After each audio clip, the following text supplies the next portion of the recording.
What would you do if, on the happiest day of your life, your own best man stood up at your wedding reception and told everyone your company was legally his? My hands were still shaking as I tell you this. My name is Sarah Bennett.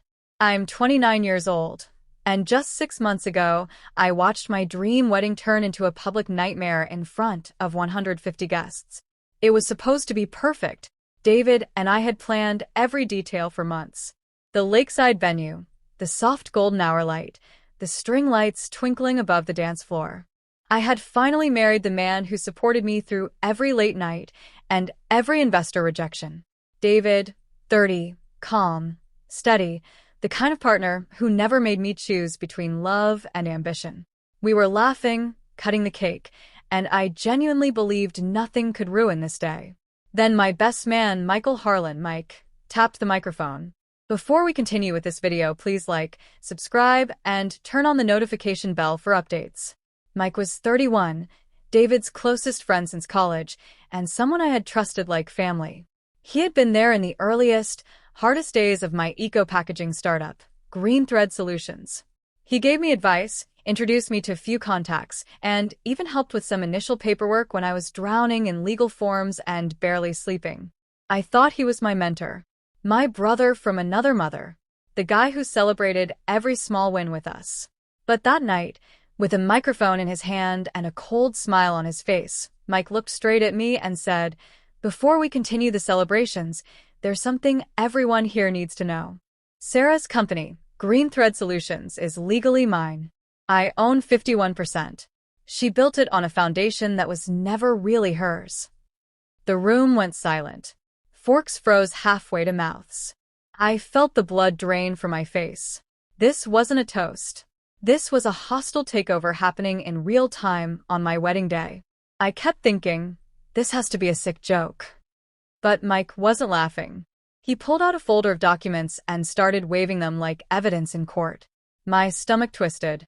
For weeks leading up to the wedding, he had been asking strange questions about the company, requesting updated records, acting overly interested in our latest big contract. I had brushed it off as wedding stress. Now those red flags were screaming at me. What I didn't realize in that terrifying moment was that one of my guests, a retired judge I had invited as a favor to my mother, had been watching Mike the entire time with narrowed eyes. She already knew something was very wrong. And in the next few minutes, everything I thought I knew about trust, friendship, and my own company was about to explode. How did my best man think he could steal my company on my own wedding day, and why did I ever trust him in the first place? Let me take you back so you understand how deep this betrayal actually ran. 3 years earlier, I was a burnout 26-year-old trying to launch Green Thread Solutions from my tiny apartment. I had just come out of a terrible breakup and poured every ounce of pain and ambition into building eco-friendly packaging for businesses that wanted to go green. Money was tight. Sleep was non-existent. Investors kept laughing me out of the room. That's when David introduced me to Mike. Mike was 28 at the time, charming, confident, and always full of big ideas. He worked as a freelance business consultant and told me he saw real potential in what I was doing. He offered advice, made some introductions, and even fronted a small amount of seed money when my account hit zero. In those chaotic early days, when I was signing documents between deliveries and investor pitches, Mike was the one who stayed late helping me organize paperwork. I trusted him completely. He became more than a mentor. He became family. David called him his brother. I called him my ride or die. We celebrated every small victory together. The first client, the first big order, the day we finally moved into a real office. Mike was always there with a smile and another suggestion about protecting our future. But now, looking back, the red flags were everywhere. He would casually ask for updated ownership records, just to keep things clean. He got strangely defensive whenever I brought on real investors or hired a proper lawyer. Once, after we landed our first major contract, he joked, "You know, technically without my early help and signature, none of this would exist." I laughed it off, as typical Mike bravado. I was so grateful for the support that I ignored the subtle control he tried to exert. On the wedding day itself, Mike had been acting off for weeks.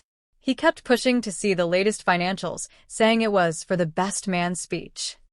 He even asked David for access to company files the night before the rehearsal dinner. I felt a knot in my stomach, but told myself I was being paranoid.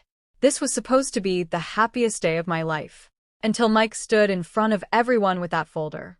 As he started reading clauses from those documents, claiming he owned controlling interest because of an old partnership agreement I supposedly signed, my heart pounded so hard I could barely breathe. Guests whispered. David looked completely blindsided. And then I noticed her, Judge Patricia Reynolds, 64, the retired judge my mother insisted I invite. She was staring at Mike with ice-cold recognition, like she had been waiting for this exact moment. Mike's voice rose as he demanded I do the right thing, in front of all our friends and family. But the judge's expression told me this wasn't just a misunderstanding. It was something much darker. The best man had just publicly tried to destroy my wedding, and the judge looked like she had been waiting for this exact moment her entire life. Mike kept talking, his voice smooth and confident, like he was delivering the world's most reasonable business proposal instead of hijacking my reception. He waved those papers higher, reading aloud from what he claimed was an old partnership agreement. Sarah and I signed this 3 years ago, he said, eyes scanning the crowd.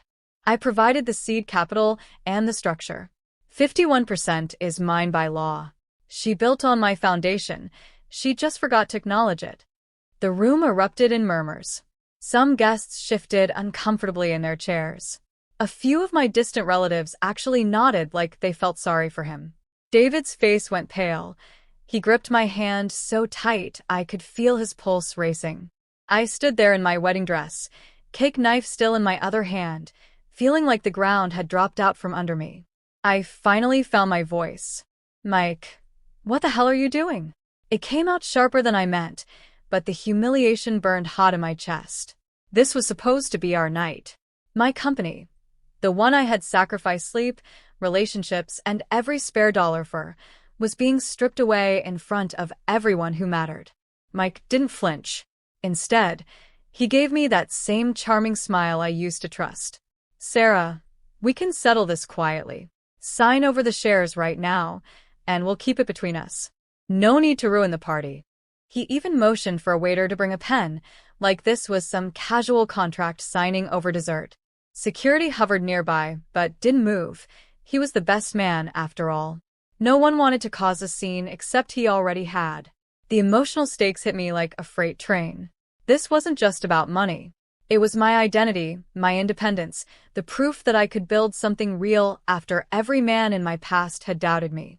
If those papers held up, investors would pull out, the new 7-figure contract would collapse, and I'd be left starting over at 29 with nothing. That's when Judge Patricia Reynolds slowly stood up from her table 2 rows back. The retired family court judge my mother had begged me to invite.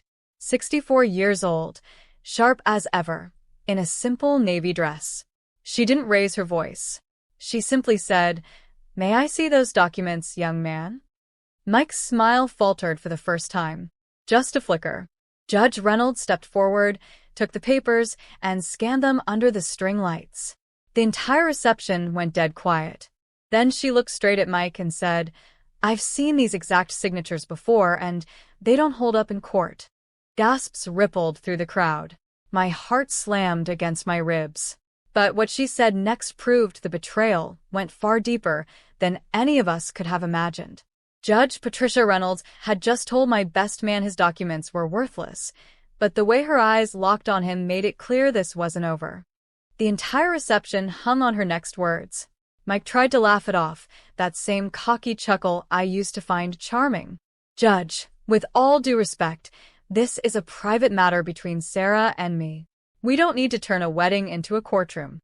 He reached to take the papers back, but she held them firmly, her expression never changing. She spoke calmly, like she was reading a verdict she'd already written months ago. "These signatures? I've seen them before. Exact same pattern. Backdated addendum, scanned and forged after the company started turning a profit. Fake notary stamp from a man whose license was revoked 2 years ago." She turned to the crowd. "This isn't a misunderstanding. This is premeditated fraud. Gasps turned into angry murmurs. My cousin in the front row actually stood up. David's grip on my hand tightened so hard it hurt, but I didn't care. For the first time since Mike grabbed that microphone, I felt something other than panic. I felt fury rising. The judge kept going, piecing it together right there under the string lights. She explained how Mike had quietly forged the partnership addendum 6 months after Greenthread's first big breakthrough. He'd waited until the company was valuable, then planned to strike at the perfect moment, my wedding day, when emotions were high and I'd be least likely to fight back publicly. He'd even used an old scanned copy of my real signature from those early, chaotic days when I trusted him with everything. David stepped forward, voice shaking with betrayal. "You asked me for money last month, Mike. You said it was for family. Was that part of this too?" Mike's face went pale. The charming mask cracked completely. Guests who had nodded along with him earlier now stared in disgust. My mother covered her mouth. One of my biggest investors, sitting 3 tables away, pulled out his phone and started typing furiously, probably alerting his lawyers. Judge Reynolds wasn't done. She told us she'd quietly looked into Mike after I casually mentioned his name at a family dinner months earlier. A mutual acquaintance had tipped her off about a similar scheme he'd tried with another small business. She'd been watching him the entire reception, waiting. Mike's smirk finally vanished. His hands started to shake. The judge pulled out her own phone and said the words that changed everything.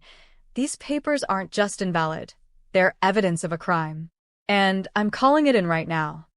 But the real shock came when she dialed the number, and everything I thought I knew about the man I'd called family shattered completely. The judge dialed the number right there in front of everyone, and in that single moment, the man I had trusted for years finally realized he had lost everything. Judge Patricia Reynolds put the phone on speaker so the whole reception could hear the police dispatcher answer. Mike's face drained of all color. He took one step backward, then another. But security finally moved in and gently but firmly escorted him toward the exit. No dramatic fight, no shouting, just the quiet click of handcuffs that came 20 minutes later when 2 uniformed officers walked in. She explained everything clearly, piece by piece, so no one, not me, not David, not the guests, was left wondering. Mike had forged the partnership addendum 6 months after Greenthread's first major success. He scanned my real signature from the early paperwork I'd trusted him with, backdated the document, and used a notary stamp from a man whose license had been revoked after a previous fraud case. The judge had seen the exact same scheme in a case she presided over 2 years earlier. Mike had been peripherally involved but never charged. This time, with the forged papers in hand and his public confession on video from half the guests' phones, there was no escape. My actual incorporation records, filed properly with real investors and clean legal counsel, proved I owned 100% of the company. His 51% claim was pure fiction. The emotional release hit me like a wave. I felt my knees buckle. David caught me, pulling me into his chest as the tears I'd been holding back finally spilled. "It's over," he whispered. "You're safe. It's yours." For the first time in years, I let myself sob, not from fear, but from pure relief and validation. I had built this company alone. I had fought for every contract, every sleepless night. And in front of everyone who mattered, the truth had finally won. Aftermath unfolded exactly as it should. Mike was charged with fraud that same night. He lost his consulting license within weeks and was hit with a civil suit from me that he settled quickly to avoid more jail time. David cut him off completely. No more brother. No more contact. Socially, the story spread through our circle like wildfire. Invitations dried up, his reputation evaporated. Even the guests who had briefly pitied him sent me apologetic messages and flowers the next day. My mother hugged Judge Reynolds like she was family. 6 months later, David and I returned to that same lakeside venue, just the 2 of us, no guests, no drama. We renewed our vows under the same string lights, this time with ironclad legal protections on Greenthread that no one could ever touch again. The company is thriving, our new contract is bigger than ever, and I sleep through the night knowing exactly who my real family is. I look back at that wedding day now and smile, not with pain, but with gratitude. Never ignore the red flags and always invite the one judge who sees everything. That's my story. Thank you for listening until the end.